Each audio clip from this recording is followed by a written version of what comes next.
ஊடக சந்திப்பு 9:30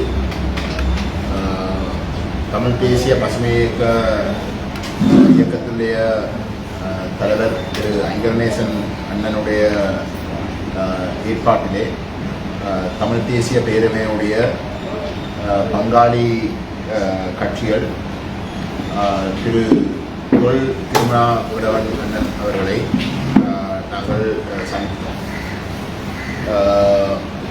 இன்றைக்கு தமிழ் தேசிய அரசியல் மிகவும் ஒரு இக்கட்டான நிலைக்கு தள்ளப்பட்டிருக்கிறது.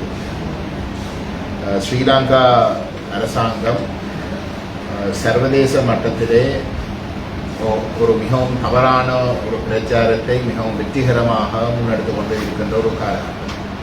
அதாவது கடந்த பாராளுமன்ற தேர்தலிலே தமிழ் தேச மக்கள் சரித்திரத்தில் முதல் தடவையாக ஒரு பேரினவாத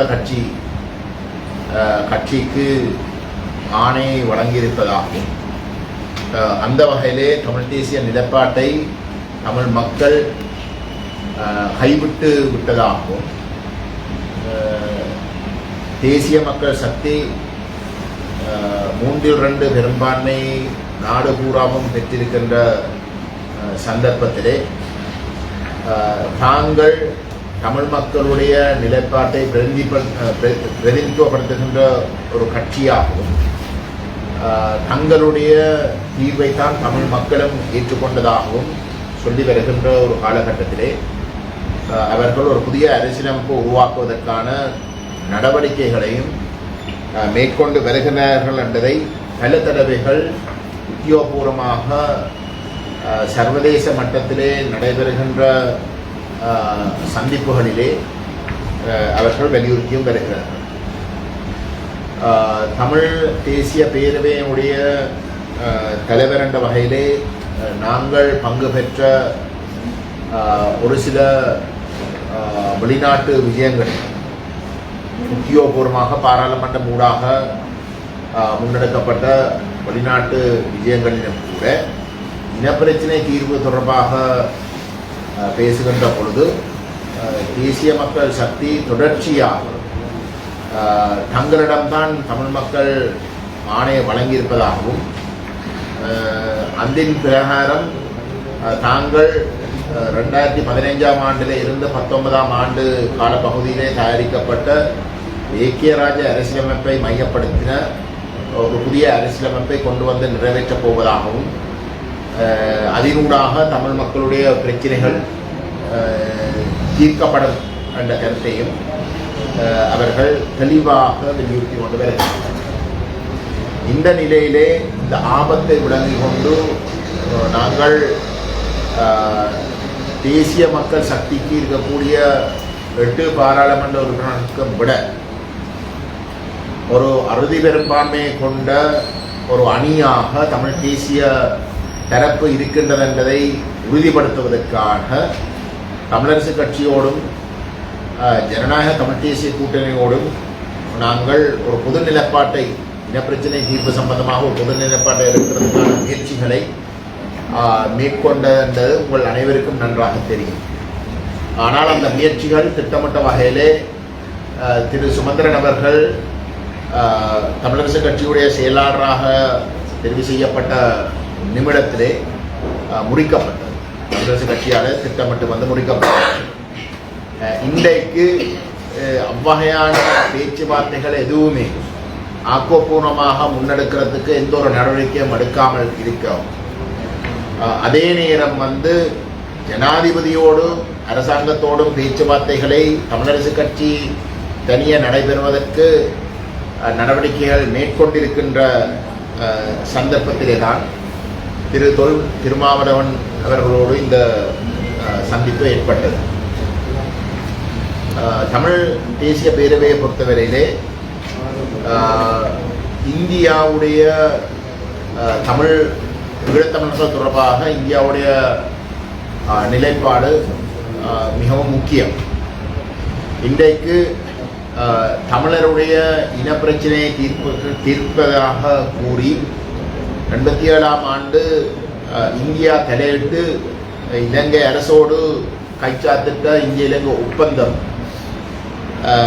தமிழ் மக்களுடைய தீர்வு சம்பந்தமாக உத்தியோகபூர்வமாக ஸ்ரீலங்கா அரசை ஏற்றுக்கொள்ள வச்ச ஒரு நிலைப்பாடாக அமைந்துள்ளது. அந்த இந்திய இலங்கை ஒப்பந்தம் என்பது ஸ்ரீலங்கா அரசை அதுக்கு முன்பதாக இல்லாத வகையிலேயும் அதுக்கு பின்பதாக இல்லாத வகையிலேயும் தமிழ் மக்களுடைய இனப்பிரச்சனை தொடர்பாக உத்தியோகபூர்வமான ஒரு நிலப்பாட்டை அங்கீகரிக்க வைத்திருக்கின்றது.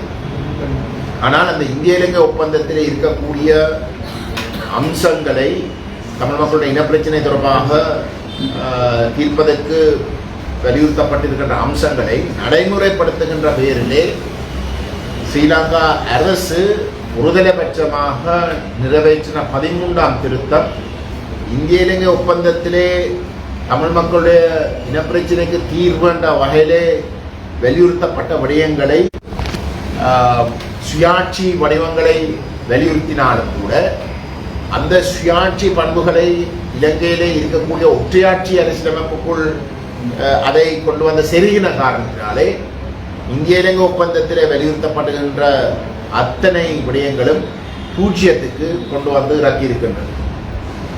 ஆகவே இவ்வகையான ஒரு நிலையிலே தமிழ் மக்களுடைய இனப்பிரச்சினை ஒற்றையாட்சிக்குள் கடந்த 38 வருஷமாக இந்திய இலங்கை ஒப்பந்தம் கைச்சாத்திடப்பட்ட 38 வருஷமாக முடக்கப்பட்டு அதினூடாக தமிழ் மக்கள் எந்த விதமான பலனும் அடையாமல் இருக்கின்ற இந்த சூழலிலே இந்தியா இது சம்பந்தமாக ஒரு தவறான ஒரு நிலைப்பாட்டை வலியுறுத்தி வருவது நமக்கு மிகுந்த ஒரு பலவீனத்தை ஏற்படுத்துகின்றது.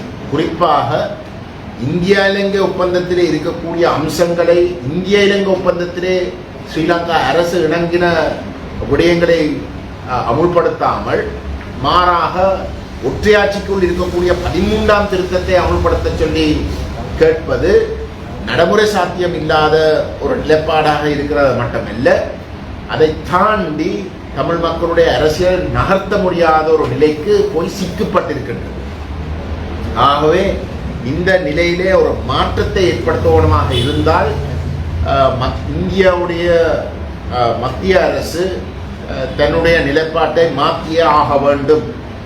இன்றைக்கு உங்களுக்கு அனைவருக்கும் தெரியும், இந்தியா இலங்கையை பொறுத்தவரையில ஒரு பலமான ஒரு நிலையில் இருக்கின்றது.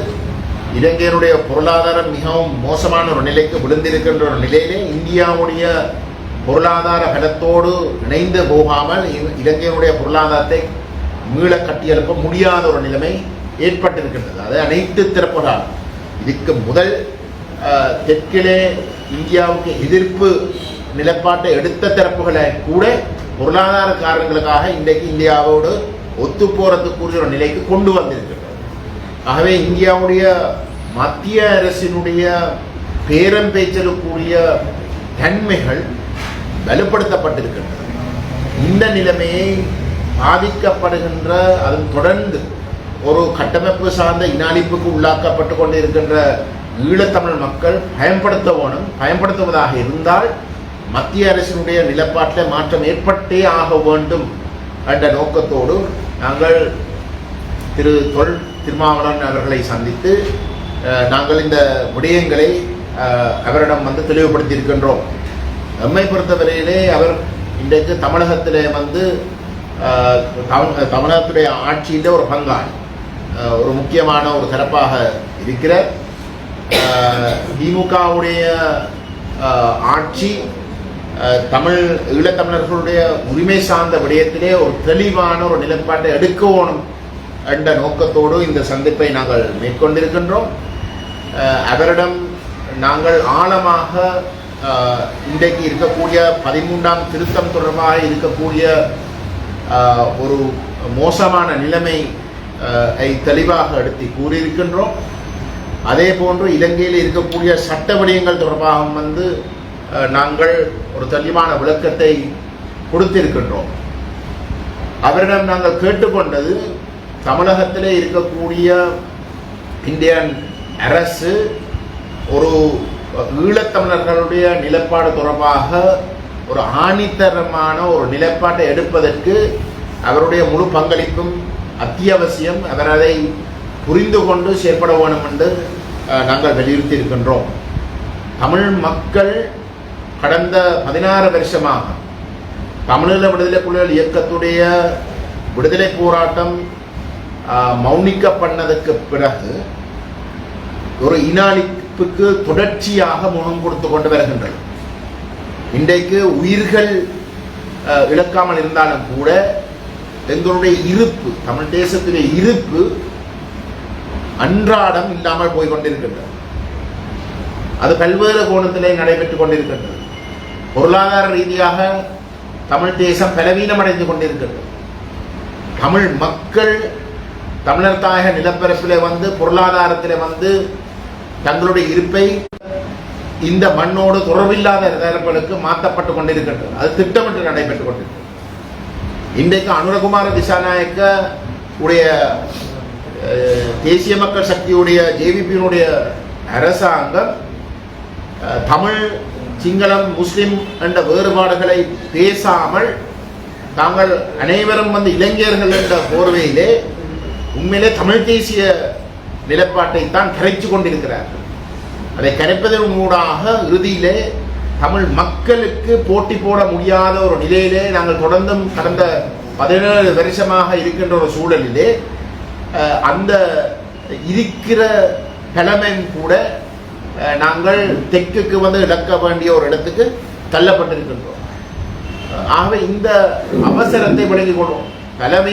திட்டமிட்டு பலவீனமாக்கி கொண்டு இருக்கின்ற இந்த சூழலிலே தமிழகம் கடந்த காலங்களிலே இந்த 17 வருஷம், அதாவது போர் முடிவுக்கு வந்ததுக்கு பிற்பாடு, எங்களுடைய ஆயுத போராட்டம் மௌனிக்கப்பட்டதுக்கு பிற்பாடு ஈழத்தமிழர்களுடைய நிலப்பாடு தொடர்பாக வந்து தமிழகத்துடைய அரசாங்கங்கள் வந்து அமைதி காத்திருப்பது எங்களுக்கு ஒரு மிகவும் பலவீனத்தை ஏற்படுத்தி தொடர்ந்தும் எங்களுடைய இனாளிப்புக்கு அது ஒரு சந்தர்ப்பத்தை ஏற்படுத்தி கொண்டிருக்கிறது தான் யதார்த்தம்.